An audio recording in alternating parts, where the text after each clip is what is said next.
ലൈഫിൽ ഒരു second chance കിട്ടുക എന്ന കൺസെപ്റ്റിനെ വളരെ വൃത്തിക്ക് ഫിക്ഷനൊക്കെ ചേർത്ത് സൂപ്പറായിട്ട് കഥ പറഞ്ഞൊരു സിനിമയായിരുന്നു ഓ മൈ കടവുള്. ഇതേ സിനിമയുടെ ഡയറക്ടറായ അശ്വന്ത് മാരിമുത്തു ഈ വർഷം ഡയറക്ട് ചെയ്ത സിനിമയാണ് ഡ്രാഗൺ.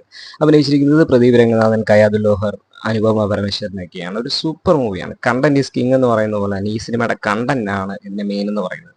ഇതിന്റെ ട്രെയിലറൊക്കെ കണ്ടു കഴിഞ്ഞാൽ നമുക്കൊരു നോർമൽ ഒരു ടിപ്പിക്കൽ ഡോൺ സിനിമയൊക്കെ പോലെ അതുപോലത്തെ ഒരു ട്രെയിലർ പോലെയാണ് തോന്നുന്നത്. ഒരു നോർമൽ ഒരു സിനിമ എന്നുള്ള രീതിയിലാണ് തോന്നുന്നത്. പക്ഷെ ഇതിനുള്ളിലെ കണ്ടന്റ്, നമ്മൾ കോളേജ് ടൈമിൽ ചെയ്യുന്ന പല കാര്യങ്ങളും, നമ്മൾ മാസാണെന്ന് കാണിച്ച് ചെയ്യുന്ന പല കാര്യങ്ങളും പിന്നീട് നമ്മുടെ ലൈഫിൽ എന്തൊക്കെയാണ് ഉണ്ടാക്കുന്നത്, ലൈഫിൽ നടക്കുന്ന കാര്യങ്ങളൊക്കെ ബേസ് ചെയ്ത് പോകുന്ന ഒരു സൂപ്പർ മൂവിയാണ്. വളരെ ഇൻസ്പിറേഷണൽ മൂവി ആയിട്ടാണ് തോന്നി. കാരണം എനിക്ക് ഭയങ്കരമായിട്ട് റിലേറ്റ് ചെയ്യാൻ പറ്റുന്ന കാര്യങ്ങൾ തന്നെയാണ്. ഒരുപാട് സപ്ലികളൊക്കെ അടിച്ച് നടക്കുന്ന ഒരാൾ ലൈഫിൽ ആരാണ് ഫസ്റ്റ് ആകുന്നത്, ആരാണ് ലാസ്റ്റ് ആകുന്നത് എന്നുള്ളൊരു കൺസെപ്റ്റ്, ആ ഒരു കണ്ടന്റ് ആണ് ഈ സിനിമയുടെ മെയിൻ എന്ന് പറയുന്നത്.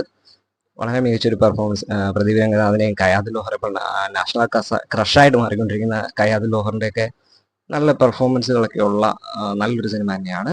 കോമഡി എന്റർടൈനർ മൂഡിൽ കാണുന്ന ഒരു സൂപ്പർ മൂവിയാണ്.